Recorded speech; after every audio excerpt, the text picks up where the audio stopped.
L'idée, c'est de vous proposer une série de séquences en paroles et en images pour faire le bilan de mes années de direction à la Comédie de Béthune. De faire une pause sur les belles choses. Mais dans ma mémoire, il y a tellement de monde, tellement d'instants, je ne peux pas citer chaque personne. Il faut que je fasse des choix. En tout cas, je tiens à associer toutes celles et tous ceux qui ont participé, quelle qu'en soit la manière, à ces années à la Comédie de Béthune. Épisode 5, rencontre avec les classiques.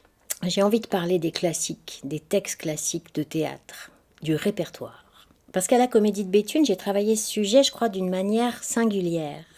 Quand je suis arrivée, une de mes premières décisions, ça a été que nous accueillerions l'intégrale d'Henri VI, qui était une aventure folle que la Comédie de Béthune avait accompagnée dans sa construction et dans sa production, sous la direction de Thierry Roisin, mon prédécesseur. Donc, j'ai pensé juste qu'on la termine, cette aventure à Béthune. Et ça a été une très grande joie, parce que le talent, la jeunesse, l'inventivité de Thomas Joly et de son équipe, c'était un bonheur.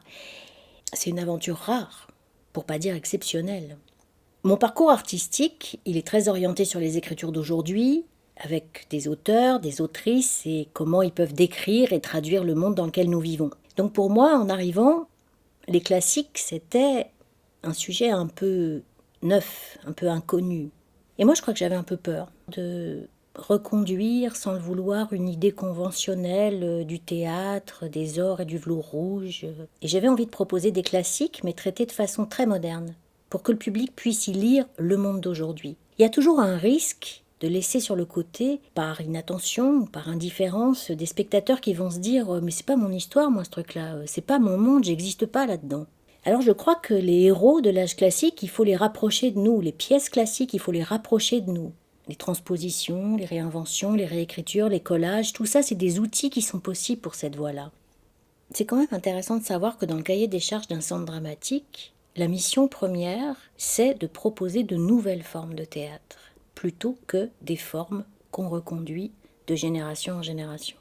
Et le pari avec les classiques, c'est de faire entendre des langues d'autrefois, qui n'existent plus. C'est une des définitions que Vitesse donne du théâtre. Le théâtre, c'est l'espace de l'ailleurs et autrefois. J'ai eu cette attention quand j'ai invité par exemple Nora Krief et son spectacle de chansons sur les sonnets de Shakespeare, ou des spectacles qui intégraient dans leur composition des extraits de textes classiques comme Change Me de Camille Bernon et Simon Bourgade, ou encore le merveilleux Bovary de Thiago Rodriguez qui a été un très beau moment.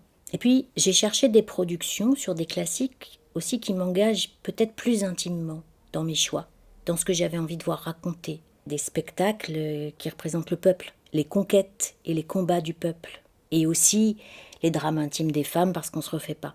J'ai invité L'annonce faite à Marie de Claudel, qui est un texte immense à mon sens, qui était porté, entre autres, par cette merveilleuse comédienne qui est Judith Chemla. J'ai invité l'intégrale de La princesse de Clèves par Magali Montoya et son équipe, qui était aussi, je crois, un moment fort. Et puis, toujours, poursuivant la réflexion sur les transpositions des classiques, on a accueilli un formidable projet. C'était Please Continue Hamlet de Jan Duvendak. Et ça, j'ai envie d'en parler un petit peu, parce que ça, pour moi, c'est vraiment un projet modèle. C'est un spectacle idéal. C'est le procès d'Hamlet, présenté, argumenté et jugé par de vrais magistrats de la ville et par des spectateurs. C'est un projet génial, avec une mise en œuvre un peu compliquée, mais qui nous a conduit à travailler, nous, l'équipe de la comédie, avec les avocats du barreau de Béthune et avec le tribunal de Béthune. Et je trouve que c'est vraiment un endroit du théâtre public, comme ça, un pouvoir de saisir la réalité de plein pied, en travaillant avec les acteurs du territoire, de dire, nous, voilà, le théâtre, on est au centre de la ville, on rassemble, on se met à plusieurs pour vous raconter ce dans quoi vous vivez, comme nous. Au studio aussi, dans la classe prépa, j'ai initié des prolongements entre les écritures d'aujourd'hui et les textes classiques pour rapprocher de ces héros comme Antigone, comme Hamlet, comme Hermione, comme Achille, comme Agamemnon, enfin tous les personnages de la guerre de Troie.